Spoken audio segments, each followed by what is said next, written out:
Welcome back to Explore.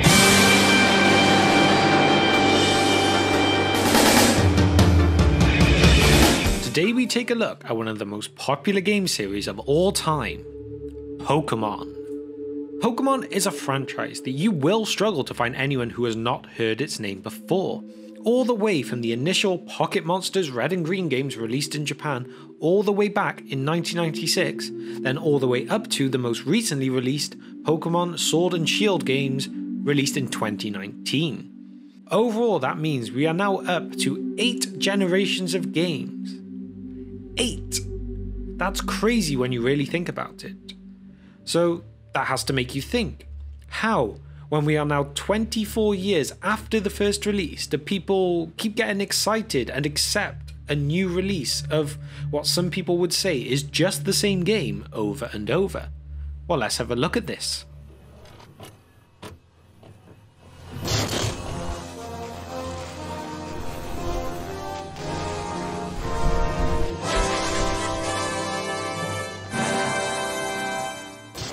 First of all, we have the diversity that makes up this franchise. After all, in what other games can you build up teams that could be so different yet still be competitive in terms of the game?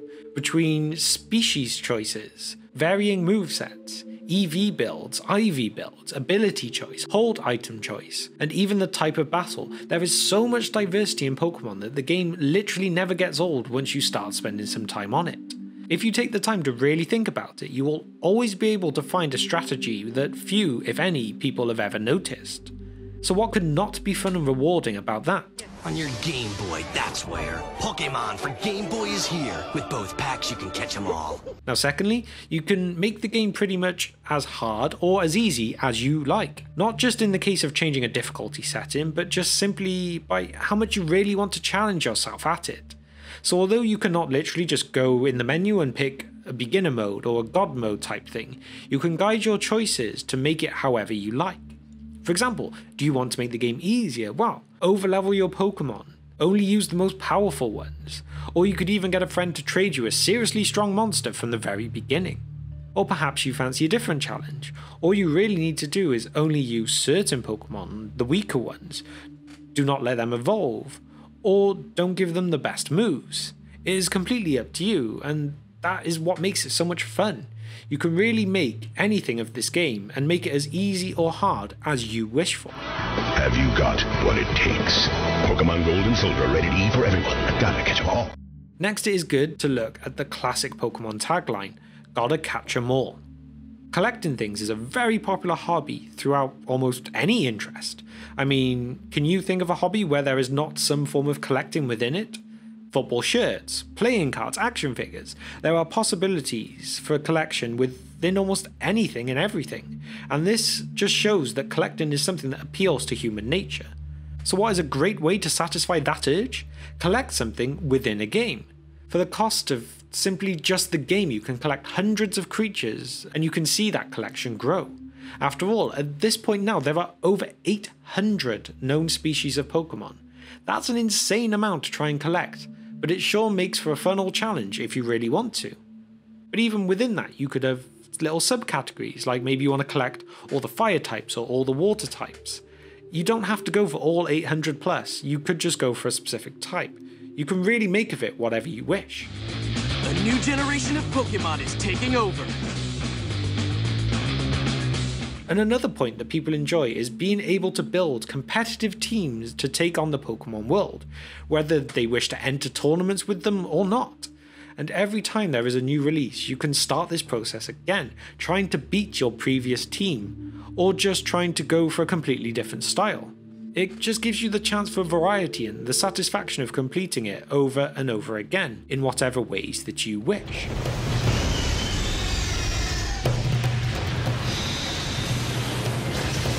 And then finally, another thing that you must consider is that for a lot of people playing a game like Pokemon, it is simply just an outlet for those who need an escape. Maybe someone is feeling a bit upset, a bit down, or they just need to get away, or they're just bored. They can escape into this entirely different world where they can do whatever they want. They are the central figure in that world, and that is just what they need. Now, yes, I know this argument can be used for realistically any video game in general. But for a lot of people who have grown up their entire lives knowing of Pokemon, the familiarity of just being able to have that added bit of safety after going through every game from the red and blue in the UK as the initial releases, all the way up to the latest. That safe feeling when loading up the game and going on your Pokemon adventure is just what some people need and love. An amazing new world to explore. Now, you've also got to consider there will always be people that will argue against if Pokemon should be as popular as it is, so let's take a quick look at a couple of these arguments against these games. Some people will like to say, well, they are all just the same. Well, of course they are, to a certain degree. They are a series of games. The same general idea will always be the same, as that is how that kind of thing works. The main focus will always be is to go and explore all these places, build a team, and become a champion within the Pokemon world. But little things are always added with newer versions, from things like breeding of Pokemon to new types of Pokemon to the World Tournament. It keeps getting updated as time goes on without destroying the core of the game. After all, when you have this core concept that is so well loved, why change it? I mean, there'll always be spin-offs and things like that, but the core game, there's no point in changing it too much, as it is what people love, and that has been proven over time. You will also get people who say that there are other strategy games that are much better than Pokemon. And well, all I have to say to that is, it is 100% purely just a matter of opinion. Yes, some people will have preferences for other games. Some people will prefer a game like Metal Gear Solid, a game like Skyrim, anything. But some people won't. Some people get caught up sometimes too much in thinking that their opinion is the only right one. But at the end of the day, that is all it really is. It is just an opinion. So the more that we can remember that, maybe the more peaceful the internet may become. But at the end of the day, you don't even have to think Pokemon is the best strategy game to turn it on, start playing, get thoroughly engrossed in it, and just love it, really. After all, Pokemon has been around for so long, and it's hard to argue that it hasn't deserved to be.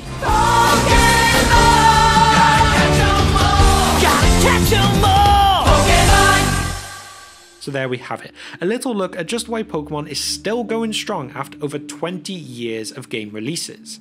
At the end of the day, Pokemon is a great franchise that has been around with many, many people for basically their entire lives at this point. It came to a lot of them during their childhood and has stuck with them for however long. After all, even though personally I haven't played the most recent of the releases, I still have a love for the older ones that I grew up with. There is that nostalgia there, and if I had the chance now, I know I'd be able to go pick up the latest installments and enjoy a playthrough so much. I just wish I had the time to do so. But if you've never played any of these games, I would always recommend giving them a chance. Although if you do, be prepared to be sucked into buying the newest and most recent versions for the next 20 years as well. And realistically, as far as obsessions go, it realistically is a pretty harmless one. Even socially, it's not a bad way of growing connections with an online community. So with its easy replayability, the satisfaction in the collecting side within it, and even it just being a safe place to escape to, these all point to just why, after so many years, Pokemon is still going strong and is showing no signs of slowing down just yet. So there we have it, a quick look into the epic series that is Pokemon. And now that we've reached the end of that, I actually have my question for you today, and that is, which Pokemon game of all time is your favourite? Let me know which one of the releases is the one that you have enjoyed the most, had the most connection with. And also let me know why as well, I'd be very interested to see. Now hopefully you enjoyed this video and you are enjoying the content on this channel. If you would like more from us, then please drop a like on this video and also hit that subscribe button too, along with the bell icon, so that you could be notified when each upload goes live. After all, these are the small things that you can do that really help us out to no end, and we appreciate all the support we can get. So thank you if you've managed to stay with me until the end of this video, and we will see you next time on Explore.